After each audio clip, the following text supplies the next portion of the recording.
Mon premier conseil, arrête de te battre pour les postes qui disparaissent. Le dev front-end, généraliste, l'intégrateur web, toutes ces fonctions se fragilisent face à des outils génératifs. Se battre pour ces postes-là, aujourd'hui, c'est comme courir après un train qui part. Donc, et pareil, hein, désormais pour des postes de type AMOA, Product Owner, tout ça, donc avec l'IA aujourd'hui, peut générer des Jira en quelques secondes. Mon deuxième conseil, spécialise-toi là où l'IA ne peut pas te remplacer. Les profils techniques en IA, par exemple, la cybersécurité, le cloud, le DevOps, restent très très recherchés. C'est ce que je vois aujourd'hui chez mes clients. L'IA génère du code aujourd'hui. Elle ne conçoit pas des architectures complexes. Elle ne peut pas aller dans le détail au niveau de l'infra, au niveau du cloud, etc. C'est pas encore sécurisé, donc c'est des systèmes critiques. Elle ne comprend pas les contraintes métiers d'un client. Ce sont ces compétences-là qui ont de la valeur. Mon troisième conseil, apprends vraiment à utiliser l'IA comme un multiplicateur. Le dev qui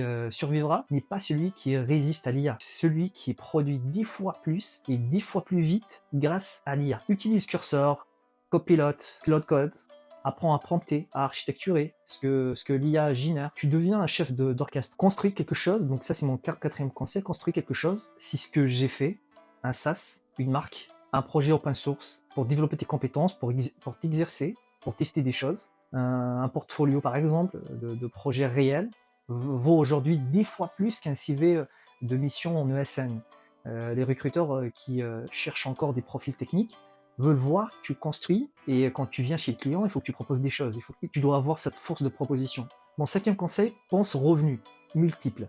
Pas poste unique, le modèle CDI dans une boîte tech pour toujours, non. Ça c'est mort. Peut-être être freelance, faire des formations, des side projects, développer tes compétences, diversifier tes skills. Je vais vous parler en fait de ma toute dernière expérience avant de basculer complètement sur l'IA. Parce qu'avant j'étais développeur, j'étais ingénieur logiciel, j'étais bien sûr en CDI, et puis il y a 5 ans je suis parti en freelance pour travailler pour mon propre compte. Et j'ai commencé les premières années en tant que développeur Java, travailler sur la partie Java et Cloud et Kubernetes, un orchestrateur de conteneurs. C'est sur ça que je me suis concentré parce qu'à l'époque, c'était vraiment le boom, c'était vraiment un besoin très rare avec des compétences appréciées chez les clients. Parce que on aimerait bien en fait recruter quelqu'un qui maîtrise en fait plusieurs compétences, contrairement à un autre profil qui maîtrise une seule technologie ou bien une seule technique. J'étais toujours apprécié pour ça parce que je fais du dev, je fais du DevOps,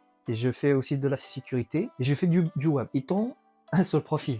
Aujourd'hui, d'ailleurs à l'époque on appelait ça un département IT, donc plusieurs profils qui peuvent faire plusieurs choses. Donc, pardon, plusieurs profils et chacun est spécialisé dans un secteur tech. Je facturais un peu plus cher parce que j'ai des compétences dans plusieurs thématiques. Avec l'arrivée de l'IA, j'ai décidé en fait de m'orienter vers l'avenir, tout simplement, hein. Et j'ai commencé à me former. Et c'est à ce moment-là que j'ai lancé en fait mon SaaS, mon propre SaaS qui s'appelle Stairs.io. Et du coup, en fait, il est basé sur des agents IA pour faire l'analyse du marché et de la concurrence. À partir de ce moment-là, j'ai commencé aussi à chercher sur le marché des missions qui sont orientées vers l'IA. J'ai changé complètement mon CV pour orienter mes compétences vers ça. Donc, j'ai travaillé sur des projets personnels. À côté du SaaS, j'ai essayé d'implémenter donc des choses plus pertinentes sur mon business. Et voilà, donc ce que j'ai fait, j'ai essayé d'orienter vraiment mon profil vers cette technologie. Et c'est comme ça que j'ai trouvé du coup ma toute dernière mission, 100% IA. Donc je fais aujourd'hui de l'intégration des LLM. Je mets en place des agents, des RAG, des MCP pour simplifier les process métiers, d'automatiser les différents process. Voilà, tout ça pour vous dire que ne restez pas dans votre zone de confort.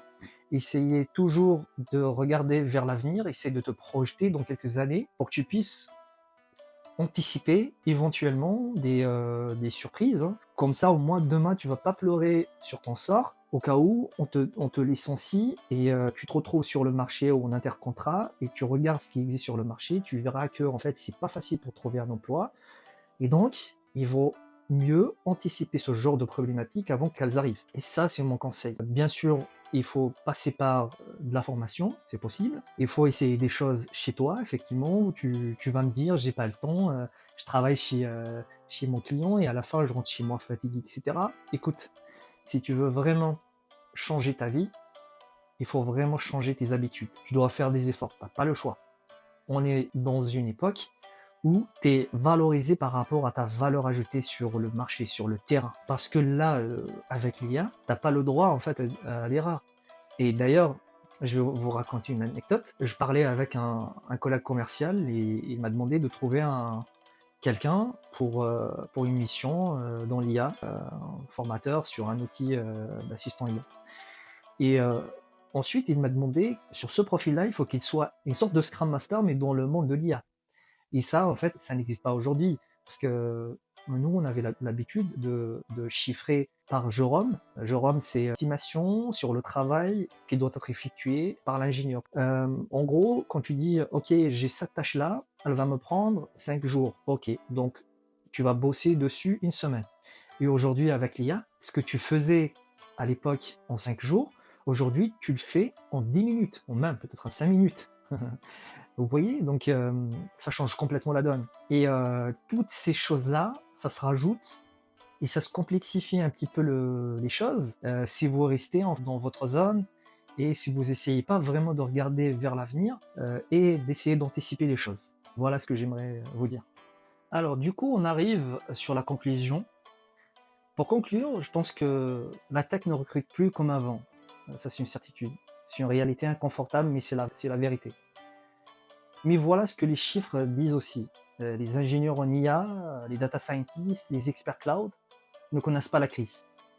Ça, c'est certain. Il y a toujours de la demande, il y a toujours des offres, il y a toujours des missions. Certains profils s'arrachent à prix d'or. Donc, ce que vous devrez savoir, le marché ne s'est pas effondré, c'est juste séparé en deux.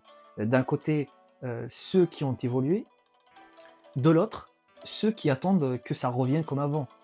Mais malheureusement, ça ne reviendra jamais comme avant. Voilà, les amis. Dites-moi ce que vous en pensez. Comment vous trouvez de votre côté le marché de la tech? Est-ce que vous avez rencontré ce genre de problématique? Quelles sont vos projections? À quoi vous pensez dans les prochaines années?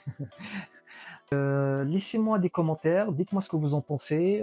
Et je vous dis à très bientôt avec une nouvelle vidéo. On va essayer prochains jours d'évoquer d'autres sujets, que ce soit sur l'IA, sur les blocages également qu'on rencontre et les blocages, j'aimerais dire, psychologiques qui nous maintiennent quand on est en CDI. Pourquoi on passe pas en fait en freelance? Quels sont les blocages? Quelles sont les craintes? Quelles sont voilà, les solutions? Je vais essayer probablement de revenir avec des cas concrets. Je vais essayer de vous donner un peu plus de conseils par rapport à toutes ces thématiques. Et je vous dis à très bientôt.